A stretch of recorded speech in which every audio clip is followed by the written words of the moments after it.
आम आदमी के पार्टी के कार्यकर्ता बदमाशी कर रहे हैं, कौन कर रहा है ये तो पार्टी जाने। मुख्यमंत्री योजना जब है ही नहीं तो ये कौन सा फॉर्म भरवा रहे हैं? जब सरकार आज झूठ बोल रही है पार्टी आम आदमी पार्टी, तो कैसे माने कि 2 महीने बाद ये सच बोलेंगे? या तो बताल जी साहब कहते कि इश्तेहार झूठ है, मतलब स्कीम है तो 1000 रुपया मेरी जेब में क्यों नहीं आया, ये भी मुझे पता करना पड़ेगा। भाई मेरी वाइफ भी तो दिल्ली की महिला है, वो भी तो 18 साल की ऊपर की है। मेरी बिटिया है, दिल्ली की नागरिक है, दिल्ली की वोटर है, वो भी 18 साल से ऊपर की है। उन दोनों की जेब में तो अभी तक आया नहीं 1000 रुपया। आप भी तो पैसे बांट रहे हो, 2100 रुपए 1500 रुपए क्या है ये भी तो एक तरीके से पैसा बांटना ही हुआ सरकार की तरफ से। तो अगर आपने 10 साल काम किया होता तो आपको ये सब करने की क्या जरूरत थी? आप खुद एलजी से आज मिलने वाले हैं, शिकायत करने वाले हैं, क्या आधार है आप लोगों के पास आम आदमी पार्टी के इस स्टैंड के विरुद्ध? देखिए 2 बातें इसमें। पहली चीज तो ये है कि स्वयं जो मुख्यमंत्री हैं आतिशी जी, उन्होंने कुछ समय पहले कहा था कि आम आदमी पार्टी सरकार जो है हर महिला के खाते में 1000 रुपया महीना देगी। और ये भी कहा गया 2-1 दिन पहले अरविंद केजरीवाल ने शायद कि हमने कैबिनेट में ये पास करा दिया है। भाई अगर कैबिनेट में पास हो गया है और अगर सरकार देने वाली है तो इसकी कोई ना कोई स्कीम या कोई ना कोई प्रावधान या कोई ना कोई बजट में इसका पैसा होना चाहिए था। नहीं तो ऐसे तो कोई चीज 1 रुपया भी सरकार में इधर से उधर नहीं होता। तो कल जो एक इश्तेहार दिल्ली सरकार ने निकाला कि ऐसी कोई स्कीम नहीं है, मुख्यमंत्री महिला सम्मान योजना करके कोई स्कीम नहीं है, ये बात तो स्पष्ट हो गई कि 1000 रुपए की जो बात आम आदमी पार्टी कर रही है वो सर्वथा झूठ है, इसमें कोई बेसिस नहीं है। अब सरकार अपने स्कीम के बारे में इतना बड़ा झूठ बोल दे कि उसी के अंदर काम करने वाले अधिकारियों को इसका स्पष्टीकरण करना पड़े, तो ये तो शायद हिंदुस्तान के इतिहास में इतना बड़ा कोई फ्रॉड रहा नहीं है। ये मैं चाहता हूं दिल्ली का हर व्यक्ति इस बात को सुने। दूसरी चीज इन्होंने क्या की, इसी स्कीम के नाम पर कहा कि ठीक है हम जीत कर आएंगे तो 2100 देंगे। वो आप कह सकते हैं कि हम बनाएंगे स्कीम, हम लोग भी कह रहे हैं हम बनाएंगे और पार्टियां भी कहेंगी, उसमें कोई दिक्कत नहीं है। लेकिन फिर उन्होंने ये कहा, इनके आम आदमी पार्टी के कार्यकर्ता घर घर जाकर कह रहे हैं कि ये फॉर्म भरिए, फॉर्म में अपने आप डिटेल दीजिए। उसमें शायद सुना फोन नंबर पता कर रहे हैं, घर का पता कर रहे हैं, नाम आदि पता कर रहे हैं। और अभी तो ये भी पता चला कि ऐसे लोग फॉर्म भर के कुछ औरतों के बैंक फोन से पैसे भी गायब हो गए। तो इसका मतलब उसमें बदमाश भी घुसे हुए हैं। अब आम आदमी के पार्टी के कार्यकर्ता बदमाशी कर रहे हैं, कौन कर रहा है ये तो पार्टी जाने। लेकिन ये बात जब करने लगे और उसके बाद ये स्पष्टीकरण आ गया सरकार का कि ऐसी कोई फॉर्म बनी नहीं है, तो फिर ये एक और बहुत बड़ा एक समझ लीजिए एक झूठ समझ में आता है। क्योंकि देखिए फॉर्म किसी भी स्कीम के लिए आप वही भर सकते हैं जो फॉर्म सरकार निकालती है, उसके बाद कोई भी भरवा सकता है। कांग्रेस पार्टी भी भरवाती है। जैसे आपके वोटर है, वोटर का अगर भरवाना फॉर्म होता है, पार्टी के कार्यकर्ता जाते हैं आपसे फॉर्म भरवाते हैं। लेकिन फॉर्म तो वही होता है जो सरकार कहती है कि इस फॉर्म में भरना चाहिए। आधार कार्ड का होता है, बहुत लोग आधार कार्ड के कैंप खोलते हैं, हम भी जाते हैं, आप भी जा सकते हैं, आम आदमी भी जा सकती है, बीजेपी भी जा सकती है, उसका एक फॉर्म होता है। लेकिन मुख्यमंत्री योजना जब है ही नहीं तो ये कौन सा फॉर्म भरवा रहे हैं? इसका मतलब है ये छल कपट कर रहे हैं। आपसे कह रहे हैं कि फॉर्म भरो, जबकि फॉर्म नहीं है और उसमें आपके बहुत महत्वपूर्ण आपसे दस्तावेज ले रहे हैं। देखिए बार बार ये कहा जाता है कि साइबर फ्रॉड में आप फोन नंबर मत दीजिए, आप अपना नाम नहीं दीजिए। क्या मालूम बैंक से कोई पैसा निकाल ले, क्या मालूम कल आपको कोई आपके फोन पे कोई उल्टी सीधी बात कर दे, घर में बच्चे हैं, बेटियां हैं, महिलाएं हैं और लोग हैं, क्या मालूम उस फोन से आपको क्या कर दे। तो ये इतना खतरनाक काम आम आदमी पार्टी कर रही है। और जब सरकार इस बात को कह देती है कि ये झूठ है, तो न केवल ये झूठा वायदा है, जिस तरीके से उन्होंने कहा हम 10,000 रुपया देंगे, वो सिद्ध हो गया झूठ है।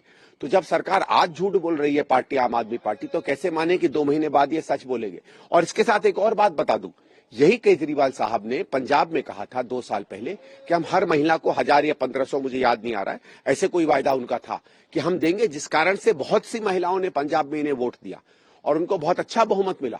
2-2.25 साल कोई मुख्यमंत्री योजना पंजाब में तो लागू नहीं हुई, पंजाब में लागू नहीं हुई, यहां बोल रहे हैं कि हम 1000 रुपए दे रहे हैं, वो झूठ निकला।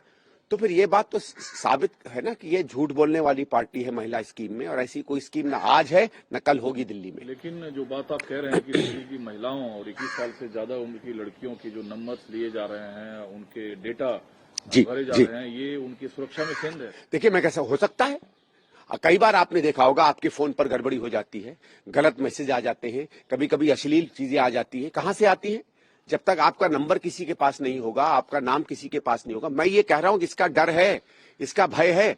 हम रोज, आपने देखिए आजकल भी अगर आप फोन अपना उठाएं, मैं सब बल्कि भाई बहनों से कहूंगा दिल्ली की, जब आप फोन लगाते हैं तो आप देखते हैं कि सरकार उसमें चेतावनी दे रही है, किसी को अपना नंबर मत दीजिए, किसी को अपना नाम मत दीजिए। क्यों चेतावनी दे रही है? इसीलिए दे रही है कि इसका गलत उपयोग हो सकता है। तो मैं ये कह रहा हूं कि आम आदमी पार्टी अपनी सस्ती लोकप्रियता बढ़ाने के लिए लोगों की जिंदगी के साथ, उनकी पर्सनल उसके साथ, इन चीजों के साथ खिलवाड़ कर रही है। आप क्या गारंटी कर सकते हैं कि आपके सारे कार्यकर्ता सिद्ध व्यक्ति हैं, अच्छे लोग हैं? खुद ही आपके विधायकों में चोर निकले, आपने खुद अपने विधायकों मंत्रियों को निकाल दिया क्योंकि वो भ्रष्टाचार में लिप्त पाए गए। तो आम आदमी पार्टी के अंदर भी हजारों ऐसे लोग हैं जिनके कैरेक्टर पर संदेह हो सकता है। वो लोग आज फॉर्म भरवा रहे हैं, उन फॉर्म का वो क्या करेंगे, उन नंबरों का क्या दुरुपयोग करेंगे, किसको पता है। आज एलजी साहब के पास जा रहा हूं मैं कि एलजी साहब से मैं कहूंगा कि इस पे फटाफट इंक्वायरी करा के, एक तो इस स्कीम में जो भी लोग गलत कर रहे हैं उनके खिलाफ एफआईआर हो रही है, इंक्वायरी हो। दूसरी चीज देखिए, सरकार ने क्या कहा, सरकार ने कहा, अगर आप उसका इश्तहार पढ़ें, कि ये जो फॉर्म भरवाए जा रहे हैं ये धोखाधड़ी है। धोखाधड़ी अपने में एक अपराध है। अगर सार्वजनिक रूप से जगह जगह कोई पार्टी या उसके कार्यकर्ता अपराध कर रहे हैं तो ये दिल्ली पुलिस की ड्यूटी बन जाती है कि उस अपराध को रोके होने से। आपके सामने टेबलों पे रखकर अगर आदमी किसी का बेवकूफ बना रहा है, अगर आप देखिए पहले चिट फंड होते थे और फंड होते थे जिसमें लोगों का डिटेल लेकर उनको बेवकूफ बनाया जाता था, सरकार को पता चलता था तो उसे रोकते थे कि नहीं रोकते थे। तो मैं तो ये चाहता हूं कि इसको कैसे अलाउ किया जा रहा है। और केवल आम आदमी पार्टी नहीं, और पार्टियों का भी ये निकला है कि इस तरीके का वो धोखाधड़ी दे रहे हैं, फॉर्म भरवा रहे हैं, सबका बंद होना चाहिए। आज नई दिल्ली कॉन्स्टिट्यूंसी में भी कल वीडियो निकले हैं कि बीजेपी के एक नेता भी इस तरीके की फॉर्म भरवा रहे थे, उनको भी रुकवाना चाहिए। और कोई और पार्टी अगर इस तरीके की गलत या झूठ फॉर्म भरवाती है उसको रोक, वायदा करना अलग बात है, फॉर्म भरवाना झूठ है। एलजी साहब से करेंगे कि कोई भी पार्टी इस तरीके का काम करे वो गलत है। जो आम आदमी पार्टी कर रही है उस पर इंक्वायरी लगाई जाए। अरविंद केजरीवाल जी और आतिशी जी अगर इसमें पता चलता है कि धोखाधड़ी कर रही हैं या धोखाधड़ी को फैला रही हैं तो उन पर केस हुआ जाए। और आम आदमी पार्टी के जितने कार्यकर्ता, जब तक ये बात स्पष्ट नहीं हो जाती है कि जो इश्तहार ने कहा है वो सही है और जो दिल्ली सरकार कह रही है कि हमारे मुख्यमंत्री खुद ही धोखाधड़ी की स्कीम चल रहे हैं, अगर वो सिद्ध हो जाता है तो उनके सारे कार्यकर्ताओं पर रोक लगा सकते हैं इस पे। प्रसाद दिल्ली पुलिस एलजी साहब के पास है। आप एलजी साहब कह सकते हैं उस इश्तहार के माध्यम से, या तो बता एलजी साहब कहते कि इश्तहार झूठ है, मतलब स्कीम है तो 1000 रुपया मेरी जेब में क्यों नहीं आया, ये भी मुझे पता करना पड़ेगा। भाई मेरी वाइफ भी तो दिल्ली की महिला है, वो भी तो 18 साल की ऊपर की है। मेरी बिटिया है, दिल्ली की नागरिक है, दिल्ली की वोटर है, वो भी 18 साल से ऊपर की है। उन दोनों की जेब में तो अभी तक आया नहीं 1000 रुपया। एक अजब नैरेटिव अब सेट हो रहा है केजरीवाल साहब की तरफ से कि 10 साल अगर भाजपा दिल्ली में काम की होती तो आज भाजपा को पैसे नहीं बांटने पड़ते। दिल्ली में सरकार अरविंद केजरीवाल की है। देखिए मैं इसीलिए पूछ रहा हूं, आप भी तो पैसे बांट रहे हो।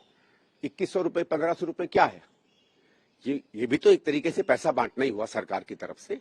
तो अगर आपने 10 साल काम किया होता तो आपको ये सब करने की क्या जरूरत थी। शीला दीक्षित जी 15 साल रही, उसके बाद आखिरी के 14 साल बाद उन पर 50 झूठ बोले गए जिस कारण से वो हारी। बिजली के बारे में झूठ, पानी के बारे में झूठ, कॉमनवेल्थ के बारे में झूठ। उनको तो 15 साल ऐसे पैसे बांटने की जरूरत नहीं पड़ी। उन्होंने भी मदद की, उन्होंने भी रिलीफ दी, उन्होंने भी सब्सिडी दी। आप भी तो बांट रहे हो। आज एक चीज बताओ, पूरा चुनाव ये महिला सम्मान योजना पे लड़ रहे हैं जो स्कीम ही नहीं है, तो आप में बीजेपी में क्या फर्क है।